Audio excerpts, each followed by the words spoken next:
I placed the rose petals one by one, forming a path from the front door to the master bedroom. The diamond ring sparkled under the soft glow of candles. My heart raced, not with fear, but with joy. I was about to propose to the man I believed was the love of my life. Eric. Tall, handsome, dependable. The man who once told me, "Forever is not long enough to love you." We had been together for 4 years. Our life together in San Diego was as picture-perfect as it could get. He had just gotten promoted to VP at his tech firm. I was finishing my second novel. We were finally ready. I had arranged everything, his favorite wine, the jazz playlist he made for me, the video montage of our moments from the past 4 years, all queued up on the projector. I even invited his closest friends to show up an hour later for a surprise engagement party. This night was supposed to be our forever beginning. But forever got punched in the face before it even knocked on the door. He was late. Very late. At first, I thought maybe he had stopped to pick up dessert like he often did. Then 20 minutes turned to an hour. The wine sat untouched. The candles started melting into forgotten wax. I called him.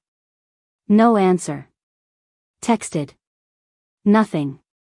I should have waited. I should have trusted. But instead, I trusted the knot in my stomach. I picked up my coat, got in my car, and started driving. I tracked his phone using the Find My app we had installed after a break-in a year ago. I never imagined I would use it for this. The blue dot pulsed at an apartment complex about 15 minutes away. I parked on the street, adrenaline flooding my chest like ice water. Every step up the stairwell felt like a betrayal already whispered by the wind. I knocked. No one answered. But I heard movement. I heard laughter. I tried the knob. It was unlocked. The door opened with a creak that echoed louder than thunder in my ears. And there he was. Eric. Naked. In bed. With her. My past. Her name was Melissa. We went to college together. She was my roommate, my friend, until she slept with my first boyfriend and shattered every ounce of trust one ever had. I had not seen her in years. Until now. Until I walked in and saw her legs wrapped around my fiancé. Her mouth on his. Their bodies tangled in a dance I had once memorized. I could not breathe. My throat clenched. My vision blurred. My hand, still holding the proposal ring, began to tremble violently. I stood there like a ghost in my own life. Watching him kiss my past while I held the key to our future. He saw me. He froze. Melissa turned, saw me, and had the audacity to smile. That same smug, slutty smirk she wore when I caught her with my ex in sophomore year. I did not scream. I did not cry. I just stared. My soul had detached from my body. And then, without saying a word, I dropped the ring box on the floor, turned around, and walked out. They never chased after me. They did not need to. Because something inside me died on that stairwell. And something else was born in its place. Vengeance. I want to say a heartfelt thank you to everyone who has subscribed to this channel. Your support means everything to me. And for those of you watching who have not yet subscribed, what are you waiting for? That button is the fuel that powers this channel, and I cannot wait to have you join this growing family. Drop your thoughts in the comments below, because what would you do if your fiancé was screwing your enemy while you planned his proposal? Chapter 2, The Lie Behind His Eyes. I sat on the bathroom floor of our apartment for over an hour, fully clothed in the same dress I wore when I had planned to propose to him. I never changed out of it. The rose petals had browned. The wine was stale. The candles were dead. I sat there staring at the video I had prepared for him, our memories playing on a loop in a dark, flickering room filled with betrayal. He finally came home. 2 hours after I caught him. He walked in quietly, like a man who had murdered something and now had to face the body. He did not say a word at first. Just stood there, his keys dangling from his hand, eyes heavy with guilt. Or maybe it was just exhaustion from screwing Melissa into my past. He said, "Amanda, I can explain."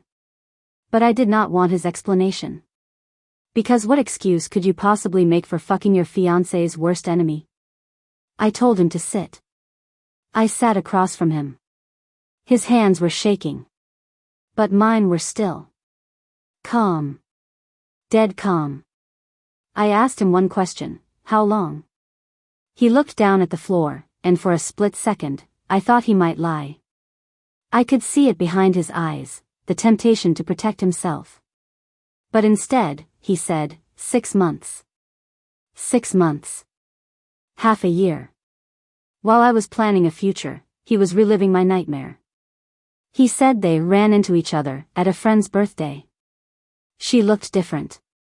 Said she had changed. She told him stories about how toxic I used to be, how I had twisted everything about her in college. And he believed her. Because, of course, he did. It was easier for him to believe a lie that tasted like sex than a truth that tasted like guilt. I asked him if he loved her. He said no. But love was not the problem. Loyalty was. He apologized. He cried. He said he hated himself. He begged me not to leave. But I did not scream. I did not slap him. I just sat there, studying the man I thought I knew. Looking past the face I once kissed every morning and seeing the stranger behind it. A stranger who could slip into another woman without thinking twice about what it would do to me. And not just any woman. Melissa. The girl who spread lies about me all through college. Who kissed my ex behind my back and then laughed when I confronted her. Who once told me I was just jealous because she knew how to keep a man. And now, she had taken mine too. I told him I needed space. I told him I needed a few days. He offered to stay with a friend. But that was not what I wanted. I wanted him close. I wanted him near enough for me to study his patterns. His habits. His weaknesses. Because while he thought I was processing pain, I was planning something else entirely. He left the next morning, told me he would do whatever it took to fix this. But you cannot fix what has already been buried beneath 6 months of secrets and orgasms. I sat on our bed, scrolling through old photos, pictures of us at the lake, hiking Yosemite, laughing in Vegas. And in every image, I realized something. He was already gone. His eyes were distant in half of them. His touch was forced. And now I understood why. I picked up my phone and called someone I had not spoken to in over a year. His name was Nathan. Eric's older brother. The one who moved to Chicago. The one I always had a little too much chemistry with.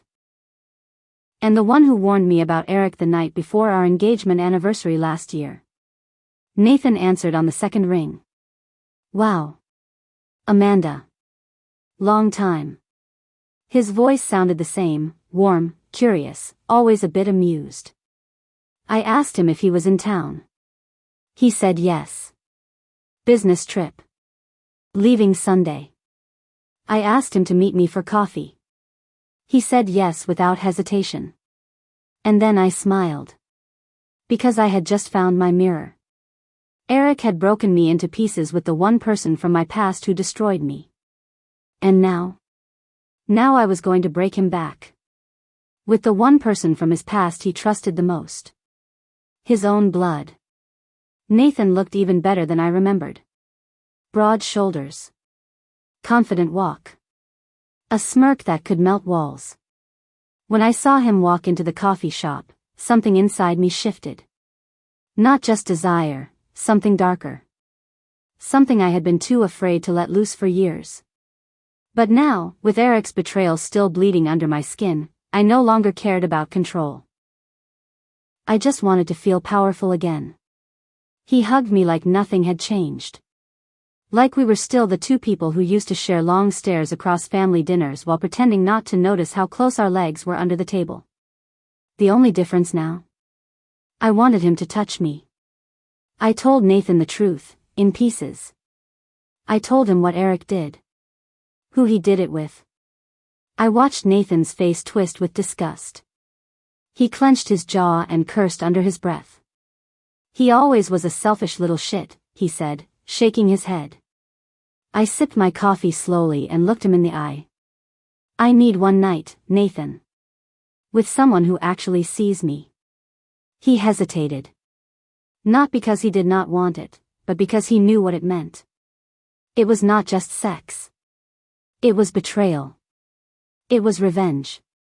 It was war. And I was asking him to be my weapon. He looked around, leaned closer, and said, "Tell me where and when." That night, I booked a room in the city. Not a cheap motel or somewhere secret. A 5-star suite with windows overlooking the skyline, because if I was going to destroy my relationship, I was going to do it in silk, on sheets soaked with expensive gilt. I wore black lace. Red lipstick. No perfume. I wanted to smell like truth. He showed up at 10:14 p.m. I opened the door, and he stared at me for a full minute before stepping inside. We did not speak. Not at first. He pulled me into him and kissed me like I was oxygen and he had been underwater his whole life. There was no gentleness. Just need. His hands gripped my waist. My legs wrapped around him. And in that moment, I stopped thinking about Eric. I stopped thinking about the past. I thought only of how Nathan made me feel, alive, wanted, dangerous. We moved to the bed, tearing at each other like animals who had waited too long to feed. Every touch, every breath, every moan was a scream against what Eric had done to me. I had been humiliated, discarded, lied to. But not tonight. Tonight, I was the one in control. Nathan whispered my name like it was a prayer and a curse all at once. And when it was over, we lay tangled in silence, the city buzzing beneath us like it was humming approval. He turned to me and said, "You know this changes everything." I nodded. It already has. Eric came home 2 days later. He kissed me on the forehead like nothing had happened. He asked how I was holding up. He told me Melissa had called it off, said it was a mistake. He looked me in the eyes and said, "We can start over, Amanda." I smiled. And I said, "Of course we can." Because he would never know. He would never suspect his own brother had buried himself inside me while I wore the ring Eric gave me. I never told him. Not then. But the irony? He still lost. Because I never touched him again. Never looked at him the same way. I cooked for him. I smiled at dinner. I wore the dresses he liked. But I was gone. Every part of me that once belonged to Eric died in that hotel room with Nathan. Months later, I moved out while Eric was on another trip. I left the keys on the kitchen counter and a note that said, "You cheated first." I just made it count. I never looked back. And the best part? Nathan never told him either.